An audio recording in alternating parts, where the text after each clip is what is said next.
Thanks, everybody. Before I say another word, I want to offer my deepest congratulations to everybody who has appeared before me on this program. I've just sat out there dumbfounded by the kind of a thing we have here. So it's just great. It really is, don't you think so?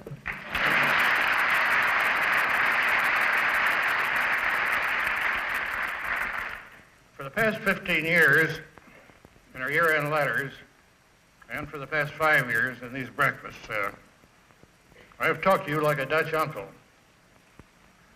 And I'm not going to stop now. You wouldn't expect me to, would you?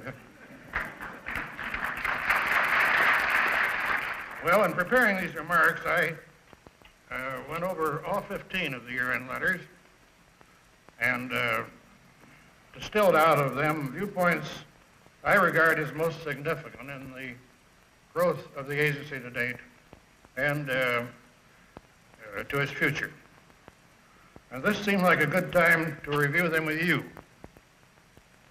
and to put them into the record in their most unadulterated form. When I'm through, I hope you won't feel that I don't wish every one of you a very Merry Christmas, because I most certainly do. Above all, I want every one of you to know that I have the greatest confidence in the people around here and in the way things are going. In fact, I think that under our new leadership,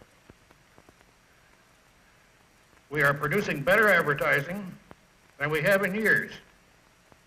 They were getting better, getting hotter by the month, and are moving into phase 3 of this business under a full head of steam.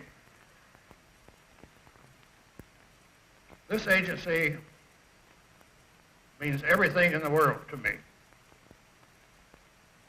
especially its philosophy and its character.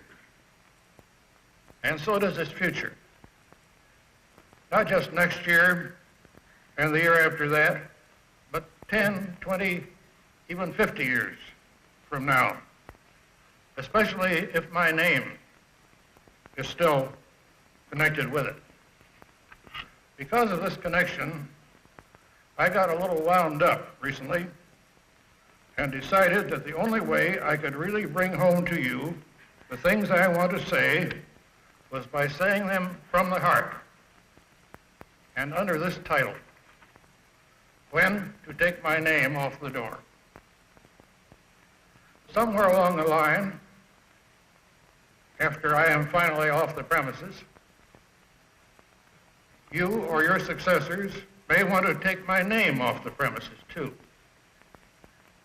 You may want to call yourselves Twain, Rogers, Sawyer, and Finn Incorporated, or Ajax Advertising, or something. That will certainly be okay with me if it's good for you. But let me tell you when I might demand that you take my name off the door. That will be the day when you spend more time trying to make money and less time making advertising, our kind of advertising. When you forget that the sheer fun of ad making and the lift you get out of it, the creative climate of the place, should be as important as money to the very special breed of writers and artists and business professionals who compose this company of ours and make it tick. When you lose that restless feeling that nothing you do is ever quite good enough. When you lose your itch to do the job well for its own sake, regardless of the client or the money or the effort it takes. When you lose your passion for thoroughness, your hatred of loose ends.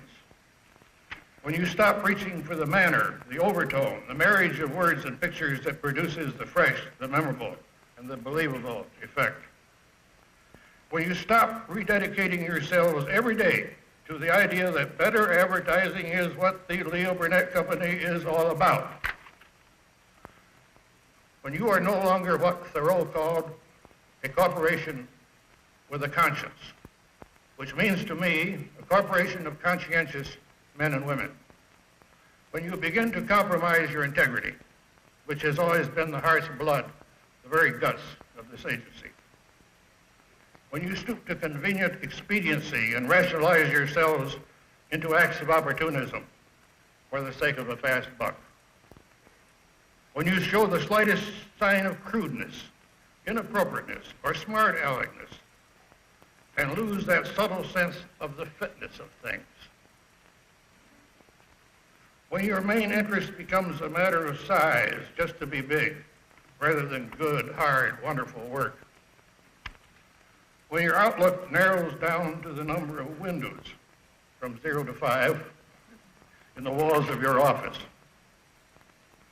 when you lose your humility and become big-shot Weisenheimers, a little too big for your boots, when the apples come down to being just apples for eating or for polishing, no longer part of our tone, our personality, when you disapprove of something and start tearing the hell out of the man who did it, rather than the work itself, when you stop building on strong and vital ideas and start a routine production line, when you start believing that in the interest of efficiency, a creative spirit and the urge to create can be delegated and administered, and forget that they can only be nurtured, stimulated, and inspired, when you start giving lip service to this being a creative agency and stop really being one, finally, when you lose your respect for the lonely man, the man at his typewriter or his drawing board or behind his camera or just scribbling notes with one of our big black pencils or working all night on a media plan, when you forget that the lonely man, and thank God for him, has made the agency we now have possible, when you forget he's a man who, because he's reaching harder, sometimes actually gets hold of, for a moment, one of those hot, unreachable stars.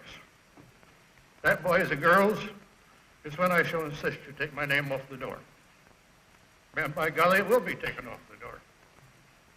Even if I have to materialize long enough some night to rub it out myself on every one of your floors. And before I dematerialize again, I will paint out that star-reaching symbol, too, and burn all the stationery.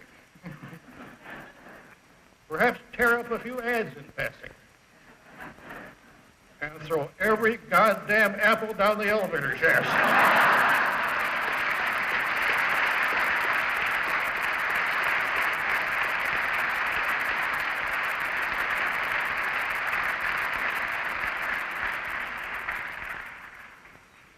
You just want to know the place the next morning. You have to find another name. But right now, dear Leo Burnett Company Incorporated, dear Leo Burnett Company of Canada Limited, dear Leo Burnett Company Limited of London, and dear D.P. Brother and Company, an incorporated division of Leo Burnett Company Incorporated,